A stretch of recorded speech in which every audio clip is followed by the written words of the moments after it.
Dear students, in today's class, we will talk about chapter 3 of your grammar book, and the name of the chapter is the cases of pronouns. So firstly, you should know what are the pronouns. Pronouns are the words which are used in the place of nouns.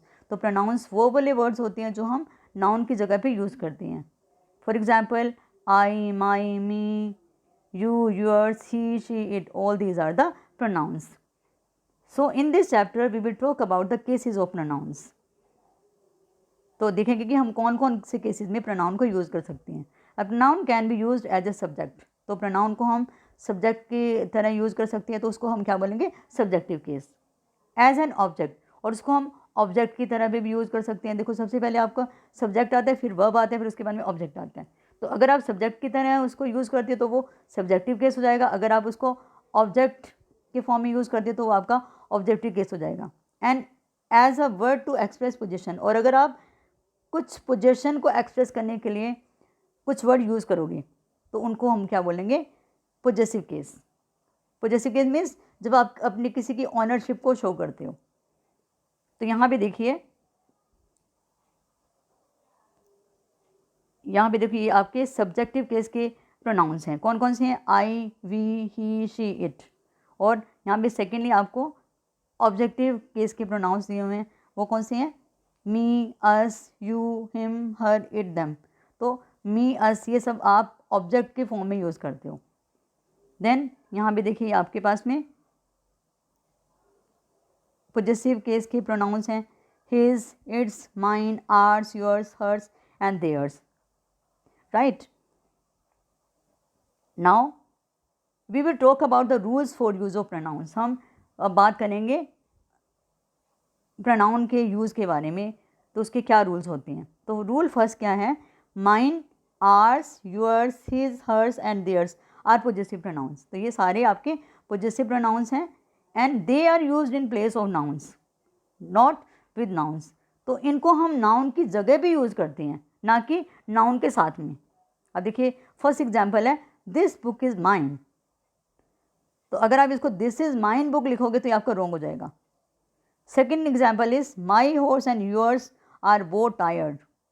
अब देखो यहाँ पे horse एक बार आएगा. अगर यहाँ पे आप mine horse and yours horse are both tired तो आपका रॉन्ग हो जाएगा, क्योंकि यहाँ पे हॉर्स हमने एक बार ही लिखना है और यहाँ पे माइन कभी नहीं आएगा, यहाँ पे माई आएगा. My horse and yours are both tired. तो अगर आप यहाँ पे माइन हॉर्स लिखोगे तो अब देखो यहाँ पे हमने ये नाउन है, हॉर्स आपका नाउन है और माइन हमने नाउन के साथ में लगा दिया, तो ये आपका फिर रॉन्ग माना जाएगा. And then rule second is, यहाँ पे देखिए rule number second is here the following pronouns. ठीक है, the following pronouns don't take the apostrophe. अब देखो जैसे ours, yours, hers, its, theirs, तो इनके साथ में कभी भी हम अपोस्ट्रोफी नहीं लगाते. नोट दैट इट्स, अगर आप इट्स के बीच में आप अपोस्ट्रोफी लगाओगे, पहले इट लिखोगे फिर अपोस्ट्रोफी एस लगाओगे तो इसका मीनिंग होगा इट इज़. अब फर्स्ट एग्जाम्पल में देखो योर सिंसियरली, तो ये आपका राइट. अगर आप इसमें अपोस्ट्रोफी लगाओगे तो आपका रॉन्ग हो जाएगा. अब जब हम एप्लीकेशन लिखते हैं तो हम स्टार्टिंग जो हम बिल्कुल एंड में लिखते हैं तो क्या लिखते हैं, योर सिंसियरली, फिर नीचे उसके नाम लिखते हैं. तो वहाँ भी हम कभी भी अपोस्ट्रोफी नहीं लगाएंगे, अपोस्ट्रोफी एस नहीं लगाएंगे, वो इसके साथ में ही योर सिंसियरली आएगा. Okay, then these ideas of arts, तो यहाँ पे भी अपोस्ट्रोफी अगर लगेगा तो वो रॉन्ग हो जाएगा. दिस एक्शन ऑफ हर्स, तो यहाँ पे भी अपोस्ट्रोफी नहीं लगेगा. And its shape and size, तो यहाँ पे ITS simple its shape and size जो है वो आपका ठीक है. अगर आप इसमें अपोस्ट्रोफी लगाते हो तो वो आपका रॉन्ग हो जाएगा. And then rule third is the complement of the verb be, जैसे is, am, are, was, were etcetera is always in the subjective case. जो बी की जगह पे हम जो वर्ब यूज़ करते हैं जैसे कि इज़, एम, आर और वॉज, वर, तो वो हमेशा सब्जेक्टिव केस में आएंगे. राइट. अब देखिए यहाँ पे एग्जाम्पल में देखो it was I who did it. आप देखो यहाँ पे इट वॉज आई आएगा, इट वॉज मी नहीं आएगा. यहाँ पे it was I who did it. It is we who told the truth, तो यहाँ पे वी आएगा क्योंकि जो आपका वी है वो आपका सब्जेक्टिव केस का प्रोनाउन है. अगर आप यहाँ पे अस लिखते हो तो वो आपका ऑब्जेक्टिव केस बन जाएगा, तो यहाँ पे ऑब्जेक्टिव केस नहीं आएगा. तो क्योंकि अभी देखो स्टार्टिंग में सिंपल सी बात, देखो यहाँ पे स्टार्टिंग में है तो स्टार्टिंग में सब्जेक्ट आता है, तो it's we who told the truth, and if I were he I wouldn't do it. तो यहाँ पे इफ़ आई वर हिम नहीं आएगा, यहाँ पे इफ़ आई वर ही आएगा, इसका सब्जेक्टिव केस आएगा। And in modern English such usages as hello, it's me. आप देखो यहाँ पे हम पढ़ रहे हैं, अब इसमें देखो, in modern English such usages as hello, it's me, who is there, then it's me are consider correct. And then rule number 4 is the object of the verb और a preposition should be in the objective case. तो जो verb और preposition का जो object होता है तो वो हमेशा ऑब्जेक्टिव केस में आता है। जैसे एग्जाम्पल देखिए फर्स्ट, यहाँ पे देखो फर्स्ट एग्जाम्पल इसका, please let him go now. तो यहाँ पे लेट हिम ही आएगा, अगर आप ही लिखोगे तो आपका रॉन्ग हो जाएगा। और सेकंड में क्या आएगा, late her and me do it. तो कई बार हम यहाँ पे लेट शी और अगर आई लिखोगे यहाँ पे तो रॉन्ग हो जाएगा। तो right one is let her and me do it, none but me was present here. तो यहाँ पे माई की जगह, यहाँ पे मी की जगह आई नहीं यूज़ करोगे आप। तो अगर आपने करेक्टली लिखना है तो आप लिखोगे none but me was present there. And then fourth one is there is no difference between you and me. तो यू एंड मी आएगा, कभी भी यहाँ पे आई नहीं यूज़ करोगे। He has given trouble to them and us. तो यहाँ पे आप अगर देम की जगह दे लिखोगे और अस की जगह वी लिखोगे तो आपका रॉन्ग हो जाएगा। तो यहाँ पे आपने इसका ऑब्जेक्टिव केस देम और अस ही लिखना है। And you are taller than me, अब यहाँ पे देन जो है वो एक प्रपोजिशन है। एंड देन यहाँ पे देखो you are taller than I am. तो यहाँ पे जो आपका देन है वो आपकी कंजंक्शन है। अब रिफ्लेक्सिव प्रोनाउंस के बारे में बात करते हैं। रिफ्लेक्सिव प्रोनाउन कौन सी होती हैं, जिनके पीछे सेल्फ लगा होता है, सेल्फ लगा होता है ना, तो उनको हम क्या बोलते हैं, रिफ्लेक्सिव प्रोनाउंस। तो ये जो होते हैं they are used when the subject and the object are the same persons. तो रिफ्लेक्सिव प्रोनाउंस तब हम यूज़ करते हैं जब सब्जेक्ट एंड ऑब्जेक्ट दोनों सेम पर्सन होते हैं। अब देखो जैसे यहाँ पे है फर्स्ट सेंटेंस में वी हेल्प आवरसेल्व्स। तो अब देखो वी हेल्प आवरसेल्व्स, हमने अपनी हेल्प खुद से की। तो यहाँ पे वी के अकॉर्डिंगली आपका जो ऑब्जेक्ट है आवरसेल्फ हो जाएगा। एंड देन अब सेकंड वाले सेंटेंस में क्या होगा, शी, देखो सेकंड वाला सेंटेंस है जो she has burn her self.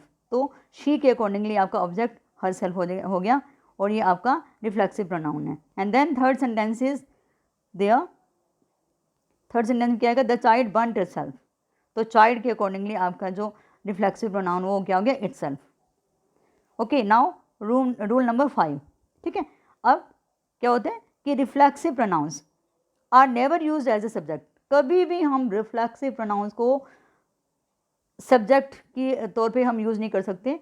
देखो जैसे yourself can do it easily, तो यहाँ पे कभी भी स्टार्टिंग में आप यूर सेल्फ नहीं लगाओगे तो आपका कभी भी सब्जेक्ट नहीं होगा रिफ्लेक्सिव प्रोनाउन। तो you can do it easily, ये वाला आपका ठीक होगा। Himself is to blame for it, तो यहाँ पे ये आपका रॉन्ग हो जाएगा अगर आप यहाँ पे ही लिखोगे, क्योंकि जो रिफ्लेक्सिव प्रोनाउन होते हैं वो कभी भी सब्जेक्ट नहीं बनते। तो यहाँ पे ही आएगा, he is to blame for it. Then rule number third sentence is myself saw it with my own eyes. तो यहाँ पे माई सेल्फ तो स्टार्टिंग में कभी नहीं आएगा, एज ए सब्जेक्ट हम रिफ्लेक्सिव प्रोनाउन को नहीं लेंगे, तो इसकी जगह में I saw it with my own eyes. तो ये चीज़ें आपने ध्यान में रखनी है। And then rule number 6 is जो आपका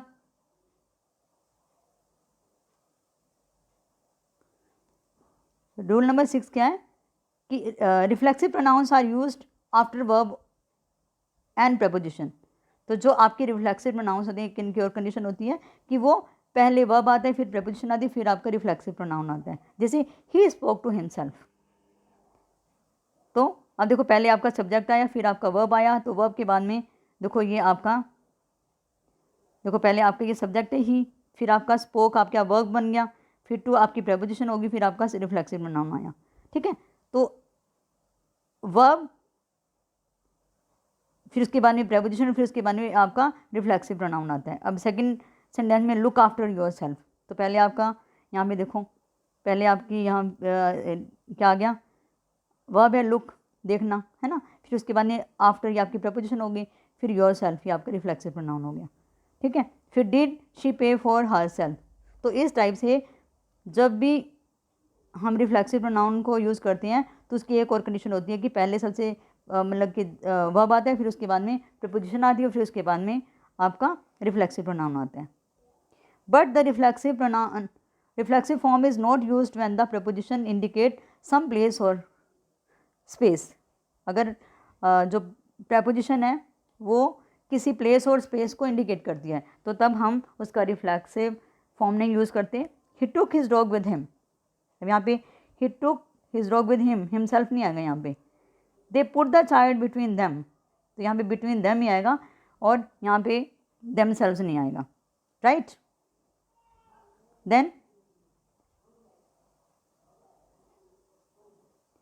every, none, any is used when a choice is expressed between more than two nouns। तो every noun, every, none और any जो ये आपके हैं प्रोनाउंस, तो इनको हम कब एक्सप्रेस करते हैं, जब हमारे पास में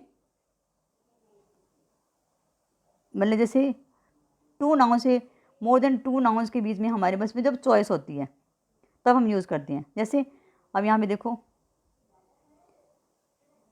यहाँ पे देखो आएगा none of these girls is my cousin. तो यहाँ पे नन ऑफ दीज गर्ल्स, तो यहाँ पे नन उनके बीच में चॉइस है, तो यहाँ पे गर्ल्स को के अकॉर्डिंगली आपका वर्ब नहीं लगेगा, तो उनमें से कोई भी, none of these girls is my cousin, इनमें से कोई भी लड़की मेरी कज़न नहीं है, तो यहाँ पे इज़ लगेगा आपके इसके साथ में। He has 3 sons, each has a car. Neither of the 2 boys was intelligent. Neither means दोनों में से कोई भी बॉय इंटेलिजेंट नहीं था। देयर वर 2 hotels, आइदर और नाइदर इज़ गुड। वहाँ पे 2 hotels थे और उनमें से अब दोनों में से आइदर भी यूज़ कर सकते हो कि दोनों ही मतलब कि दोनों में से एक अच्छा था, मतलब दोनों ही अच्छे थे, या दोनों में से कोई भी अच्छा नहीं था। And either of the 2 boys is eligible for the job. अब देखो आइदर और 2 boys, तो बॉयज़ को नहीं देखना आपने, आपका जो वर्ब लगेगा इज़ वो आइदर मीन दोनों में से एक। यहाँ भी आपके लिए चॉइस है कि दोनों में से एक बॉय जो है वो इस जॉब के लिए एलिजिबल है। Then everybody must bring his books, everybody must bring his books, ये तो बॉयज़ के लिए हो गया। और everybody must bring her books, ये आपका गर्ल्स के लिए हो गया। Then now we will come to rule number 8, when the different personal pronouns are use together and there should B.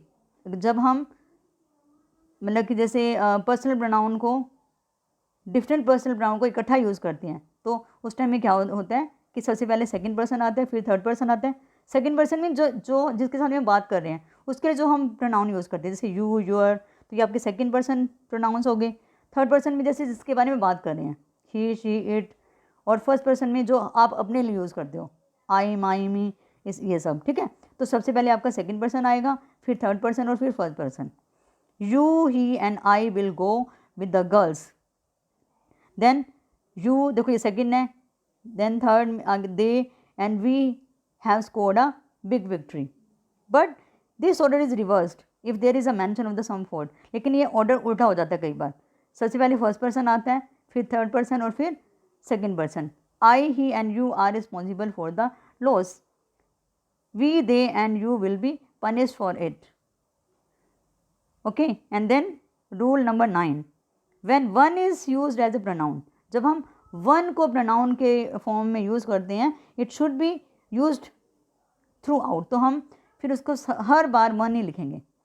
One must do one's duty not his। अब ये नहीं कि हमने वन को हमने वंस ही लिखना है, क्योंकि हमने थ्रू आउट इसको वन करके यूज़ करना है। And one should see that one eats, one should remain silent if one is not sure of one's knowledge, कि मतलब किसी बंदे को चुप ही रहना चाहिए जब उसको ज़्यादा नॉलेज नहीं है। Okay, and then rule number 10, a pronoun must agree with its antecedent. Antecedent क्या होता है? The word to which it refers back. All passenger showed their tickets. अब देखो यहाँ पे क्या है, all passengers show their tickets, तो यहाँ पे जो इसका एंटीसीडेंट है देयर का पैसेंजर्स हैं, तो all passenger showed their tickets, तो हमने पैसेंजर्स के अकॉर्डिंगली हमने प्रोनाउन लगाया their. Every man must bear his own burden, तो यहाँ पे एवरी मैन, तो इसका जो प्रोनाउन है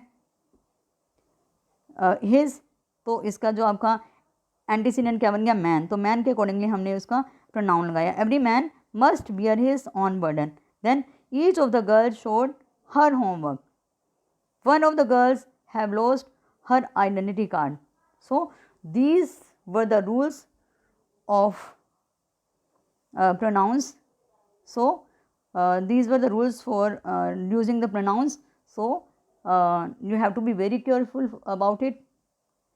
So this was all about that. Thank you.